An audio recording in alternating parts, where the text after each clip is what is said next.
mendidik jiwa agar selalu happy. Sekali lagi, mendidik jiwa agar selalu happy.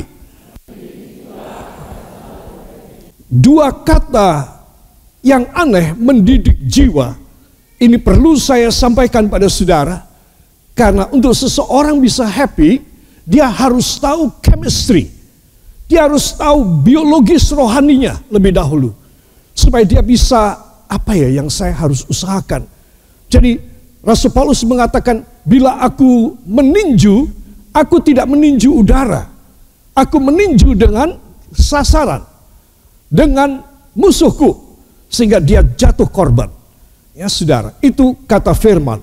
Mendidik ini adalah sesuatu target, di mana saya dan saudara harus membawa diri kita, supaya kita ini pas pada jalurnya untuk happy, untuk bahagia. Saudara, dan di sini saya ingin mengajak semua saudara untuk memperhatikan tentang apa yang sebenarnya Tuhan mau di dalam hidup kita sekalian. Semua kata pendidikan adalah berat. Tidak ada pendidikan yang enak. Tidak ada pendidikan yang sampai santai. Saudara, semua membutuhkan penyangkalan diri kita. Katakan, penyangkalan diri saya. Itulah pendidikan jiwa saya.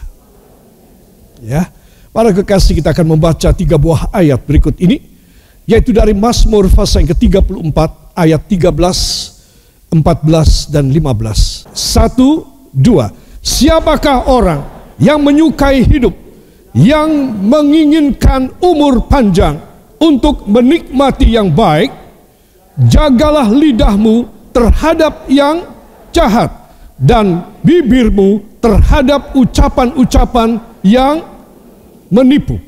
Jauhilah yang jahat dan lakukanlah yang baik.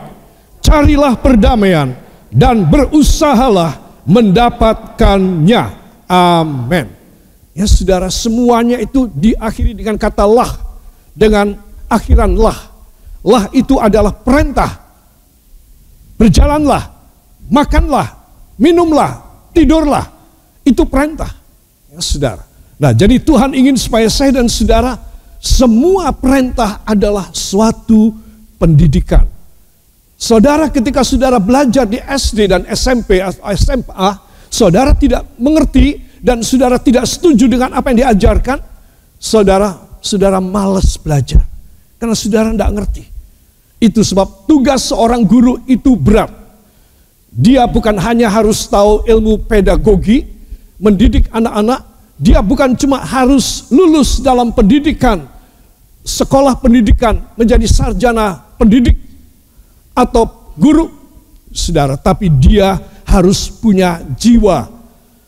Ada 30 kelas, ada 30 anak dalam kelas, saudara. Dia setidaknya dia harus tahu sebagian besar kejiwaan dari murid-muridnya. Tuhan itu tahu. Hanya ada satu ciri khas bagi kita yang mau dididik oleh Dia, yaitu kita cenderung berbuat dosa.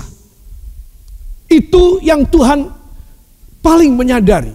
Itu sebab pendidikan rohani, katakan pendidikan bagi jiwa saya, lebih terfokus pada penyangkalan diri saya untuk bisa meraih, menerima semua yang terbaik ketika saya hidup di dunia. Beri tepuk tangan bagi Tuhan. Haleluya. Siapakah orang yang menyukai hidup? Saudara, kalimat pertama ini, siapakah orang yang menyukai hidup? Saudara, hanya mereka yang bisa menghargai karunia Tuhan, keselamatan. Ketika Dia disalibkan, mati, dikubur, dan bangkit pada hari yang ketiga. 40 hari kemudian Dia naik kembali ke sorga. 10 hari kemudian dari sorga Dia mencurahkan Roh Kudus. Hanya orang yang tahu apa sebab Tuhan Yesus datang ke dunia. Hanya untuk mati dan untuk hidup kembali.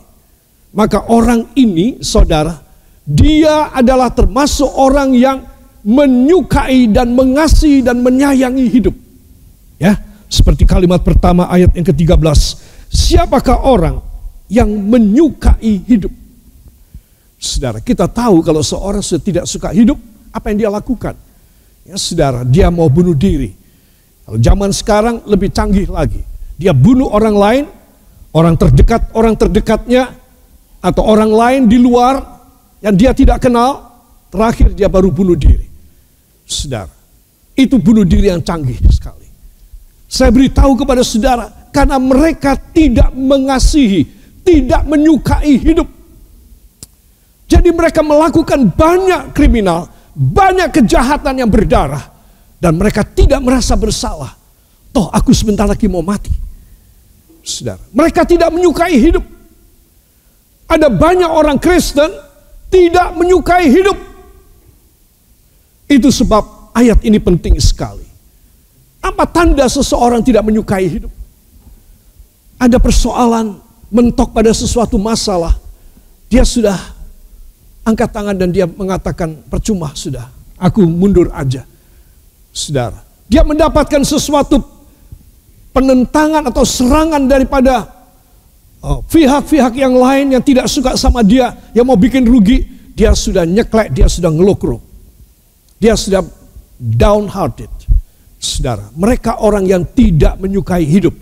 Saya berdoa supaya semua kita yang mendengar, baik di dalam Gereja Panembah maupun di luar sana, semua anak-anak Tuhan harus menyukai hidup.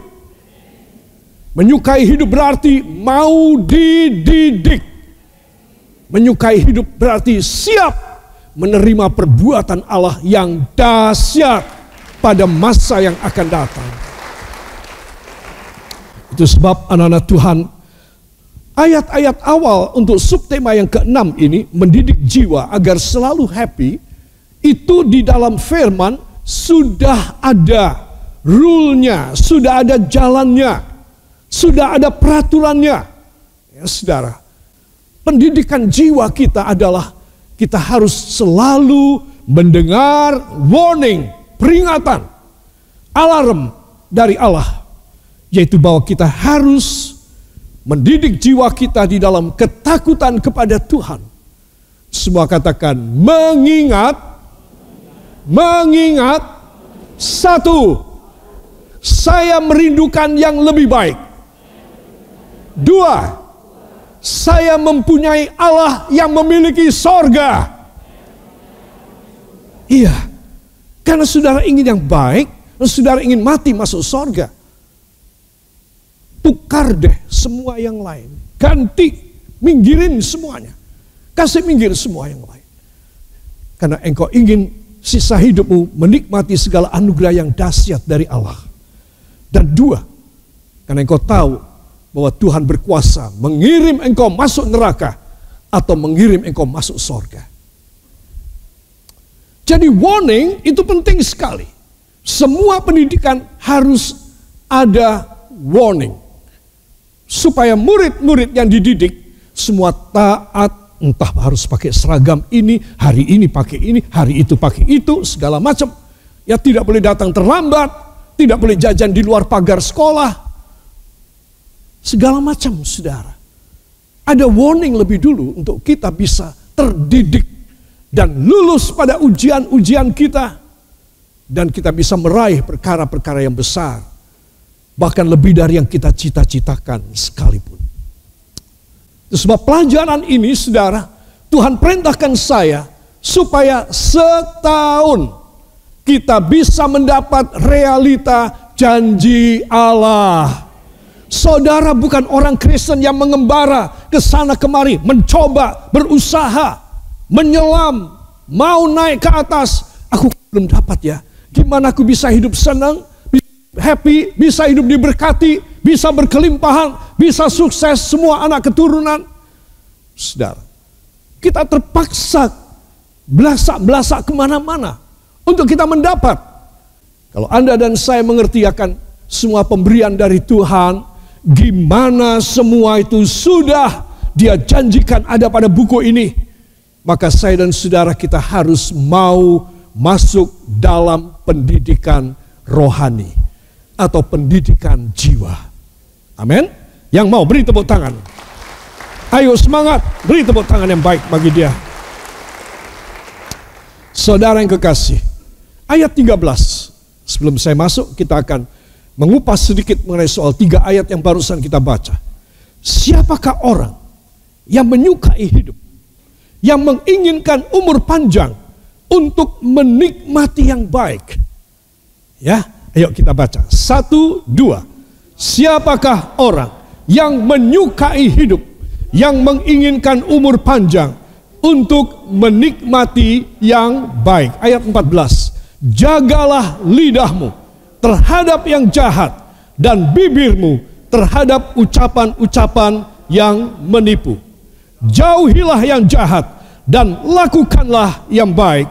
Carilah perdamaian dan berusahalah mendapatkannya. Beri tepuk tangan bagi firman. Saudara, saya menitik beratkan pada ayat yang ke-13. Siapakah orang yang menyukai hidup? Sungguh saudara, kalau kita hidup menderita, hidup kita susah dan sulit, hidup kita parah dan payah, kita nggak suka hidup. Kita nggak suka hidup, saudara. Tetapi coba kalau hidup kita diberkati, kita happy dengan Tuhan, kita setia dan rajin kepadanya, saudara. Setiap kali di rumah kita bisa mengangkat tangan, bukan hanya di gereja. Kita bisa memuji dan menyembah Dia. Doa kita mantap sekali dan Tuhan selalu memberikan telinganya kepada doa kita. Coba saudara akan menyukai hidup. Apa yang mustahil bagi saudara, Tuhan lakukan pada saudara. Saudara akan menyukai hidup. Tapi sebaliknya, kalau saya tidak dekat dan tidak mau dididik secara rohani, saya pemalas rohani. Saya seenaknya saja. Saya nggak mikir kalau mati kayak apa aku. Mati ya masuk kubur. Lebih dulu ke Dharma dulu, mampir sana dulu. Saudara, maka engkau tidak bisa menyayangi hidupmu sendiri. Oh, saya menyayangi hidup saya. Setiap tahun saya harus ada perjalanan 2-3 minggu ke luar negeri. Pada umur segini saya sudah punya target, saya akan keliling dunia. Saudara, apakah itu menyukai hidup? Itu belum tentu menyukai hidup. Hanya anak Tuhan yang sudah mengerti tentang pelajaran mendidik jiwanya agar selalu happy dengan Tuhan. Hanya anak Tuhan ini dia kemana saja dia happy, kemana saja dia suka. Semakin hari dia semakin mencintai Tuhan. Saudara, hanya anak Tuhan yang mengerti tentang happiness, kebahagiaan. Saudara, itu sebab saya perlu menekankan ayat 13 ini, dan saya mensitir dari New English Translation dalam Alkitab bahasa Inggris. Do you want to really live? Apakah kamu mau benar-benar hidup? Benar-benar kamu itu hidup. Hidup itu dibutuhkan ini, membutuhkan itu, segala macam. Bukan hanya jangka pendek, jangka menengah juga harus dipikir. Jangka panjang juga harus dipikir. Itu baru hidup yang terarah dan terorganisir dengan baik.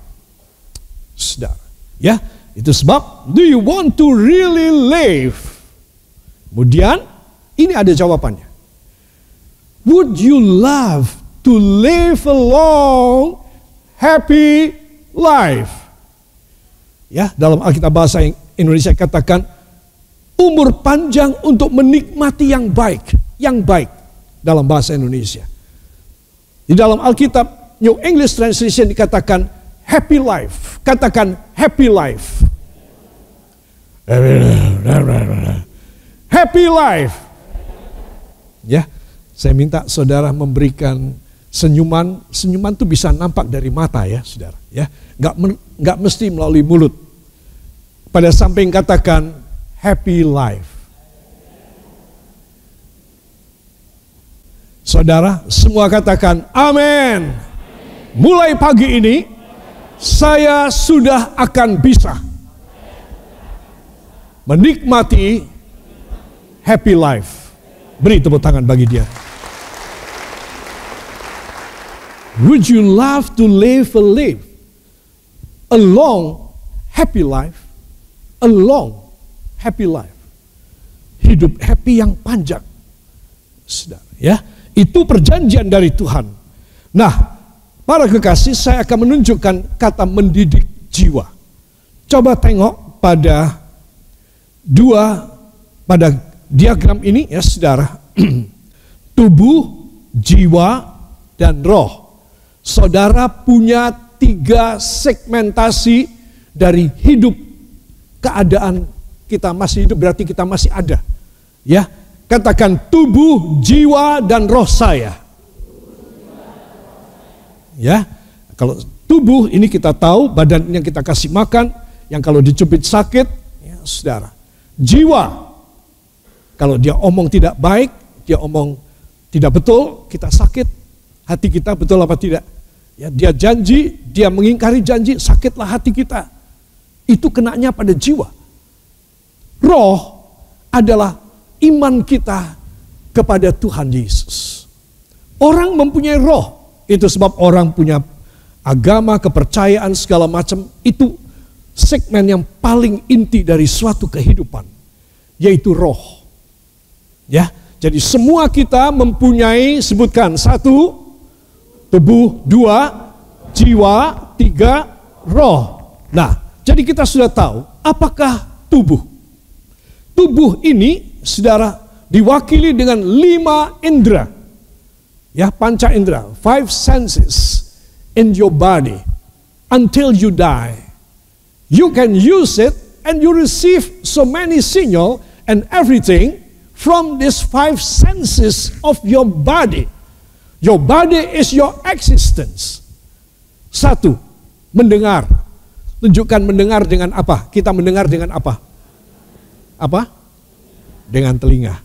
Ya, terus kita masih bisa mendengar, puji Tuhan. Ya, orang tidak bisa mendengar itu juga kasihan. Kedua, kita bisa menyentuh, meraba. Ya, dengan tangan kita, saudara. Kita tahu ada sesuatu sensor pada kulit kita. Ini indera yang mahal sekali harganya. Ya, saudara. Kalau sampai seseorang menderita penyakit dan dia tidak bisa menyentuh dan tidak bisa disentuh, tidak bisa kerasa, itu penyakit mahal. Ketiga, bau, mencium. Keempat, bisa merasa melalui lidah. Dan kelima, melalui mata kita bisa melihat. Nah, inilah eksistensi dari body, tubuh kita. Jadi tubuh kita diwakili dengan 5 indera. Ya, saudara, kita bisa bilang, oh ya, tangan kanan, tangan kiri, kaki, kuku, dan rambut, dan lain sebagainya. Itu termasuk tubuh. Jiwa. Jiwa ini lebih halus. Saudara, just mendidik jiwa itu tidak mudah. Karena jiwa ini adalah sesuatu yang halus. Sesuatu yang kita seringkali hanya merupakan sesuatu yang abstrak. Sesuatu yang tidak kelihatan tetapi ada pada kita orang. 1, kasih sayang. Affection. Affection ini adalah kasih sayang. 2, emosi. Ayo saya mau tanya, sini siapa yang tidak punya emosi? Tolong angkat tangan. Saya kepengen ngelihat.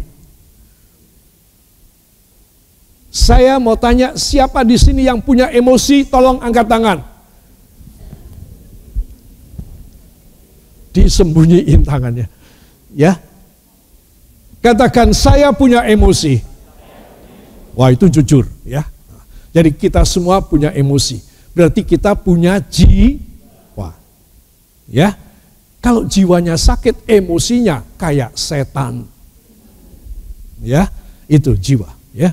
Kemudian yang ketiga, logika. Katakan logika. Cengli saya. Nalar saya. Nah, itu jiwa, saudara. Ya. Keempat, alasan. Alasan ini sesuatu kejiwaan. Terus orang yang pintar mengarang dan menggunakan alasan, ini bukan kata saya loh, kata para ahli, sakit jiwa. Padahal dia adalah lulusan yang baik, orang yang perlente, yang elitis, dan orang yang tidak sembarangan. Tetapi kalau dia pintar beralasan, dia adalah orang yang sakit jiwa. Jiwanya sakit.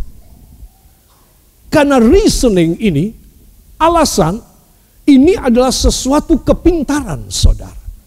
Tetapi seringkali kepintaran oleh kita pakai salah. Nah, itu sebab kita sudah tahu ya. Jadi jiwa itu adalah kasih sayang, emosi, logika, reasoning, ya, alasan-alasan, dan yang terakhir imajinasi. Ya, kita mengimajinasikan, kita membayangkan, kita merekayasakan sesuatu yang enggak ada. Tetapi kita mengimajinasikan. Imajinasi adalah salah satu kekuatan jiwa. Ya, saudara, kalau imajinasi kita rohani, benar, baik, untuk kemaslahatan orang banyak, maka jiwa kita sehat.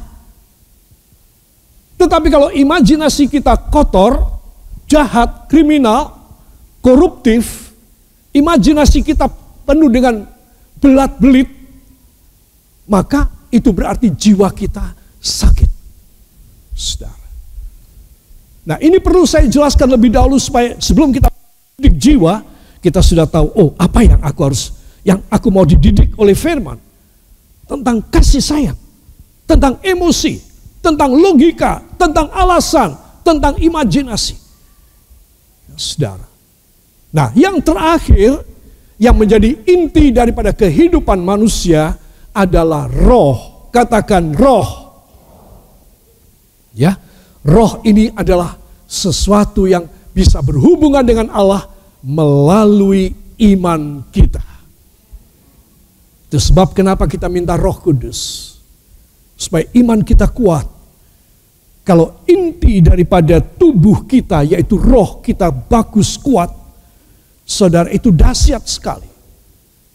Saudara, orang yang rohaninya sakit, orang yang rohaninya lembek dan tidak terawat, tidak ada nutrisi, tidak dikasih makan rohnya tidak dikasih makan, dia tidak suka mendengar firman dan dia tidak diurapi oleh Roh Kudus. Maka orang ini adalah orang yang membuat kerusakan pada jiwa dan pada tubuh. Sebab intinya adalah roh. Jadi kalau roh saya tidak kasih makan firman, saya tidak menyembah di dalam roh dan kebenaran dari Roh Kudus, maka jiwa saya dan badan saya tidak bisa oke. Akan mengalami defisiensi, akan mengalami destruction, akan mengalami destruksi. Apa yang menjadi kenyataan dalam hidup kita? Aduh, aku hidupnya pahit. Aku hidupnya selalu dikecewakan. Aku hidupnya selalu dibikin rugi. Aku hidupnya selalu disuruh ke bawah terus. Suruhan terus. Saudara, dia itu jiwanya belum bisa dimerdekakan. Masih jiwa hamba. Kalau saya kerja pada perusahaan, memang saya adalah pegawai, hamba dari perusahaan tersebut. Itu beda. Tetapi kalau saya sampai diperhamba oleh sikon yang tidak baik, itu berarti jiwa saya sakit. Orang yang jiwanya sakit, walaupun dia tidak usah dimasukkan rumah sakit, gak usah dicekkan ke dokter ahli jiwa, atau psikiater atau psikolog, tetapi jiwanya sakit. Dia membungkus dengan baju yang bagus, dengan semua perlengkapan yang bagus dan modern, tapi jiwanya sakit. Nah, ini loh saudara. Sehingga dengan demikian kita tahu kata mendidik jiwa, oh berarti aku harus disembuhkan dari semua faktor dan unsur kejiwaanku. Kalau saya dan saudara sudah mengerti tentang ini, maka saudara pasti pulang sebentar, baru pertama kali saudara mendengar pembukaan yang saya sampaikan, pendahuluan yang saya sampaikan tentang mendidik jiwa ini, saudara sudah bisa mulai happy. Katakan, saya harus bisa mulai happy. Karena saya tahu anatominya. Saya tahu chemistry-nya. Bagaimana jiwa saya. Ya, gak usah ngelirik yang lain. Ya, kita tahu akan keadaan kita sendiri. Amin. Sekarang kita mulai ya menguliti tentang kejiwaan kita. Itu sebab anak-anak Tuhan perhatikan, masalah kasih sayang, emosi, logika, alasan, reasoning, dan imajinasi. Saudara bisa bayangkan ada 5 pintu pada jiwa saya. 5 pintu pada jiwa saudara. Di mana kuasa iblis, setan, dengan roh destruktifnya, roh perusaknya, mudah masuk di dalam jiwa kita. Sehingga kita pada suatu tahap kita nggak tahan. Lalu kita tidak bisa menyukai hidup kita lagi. Nah, di sini terjadilah kriminalitas yang nggak masuk akal. Nggak masuk akal. Itu sebab pendidikan jiwa itu penting sekali. Amin. Anggukkan kepala ke samping. Setuju apa tidak? Gitu. Jawabnya apa? Enggak, aku rapopo. Ya. Ini mesti jiwanya sombong gini. Nah, jadi jiwa memang harus dididik. Apa yang terjadi di rumah saudara? Sebentar saudara pulang pagi ini, saudara akan menyadari. Kenapa ya? Biasanya saudara punya pikiran ibu-ibu, suamiku ini, ya, bapaknya bocah-bocah ini, ya, orangnya kayak begini. Jelek sekali. Tapi aku rawani omong. Ada ibu-ibu yang berani omong, kamu gini. Berantem entah. Suami dalam hati, istriku kayak begini. Ya, yang begini. Saudara, sekarang dengan pendahuluan ini saja, saudara bisa ngerem. Bisa apa? Bisa ngerem. Ya, kalau naik motor ngeremnya gimana? Ya, kakinya. Saudara, kita bisa ngerem. Kenapa? Kita nggak mau jiwa kita sakit. Bukan harus masuk rumah sakit jiwa, tidak. Tetapi jiwa kita secara pendidikan rohani itu sakit, kita ingin sembuh. Dan kita bisa memaklumi. Kenapa ya? Suamiku kok begini sama aku. Nyepelekan aku, menghina aku. Ya, apa kalau meremehkan itu apa bahasa Jawanya? Nyepelekkan aku.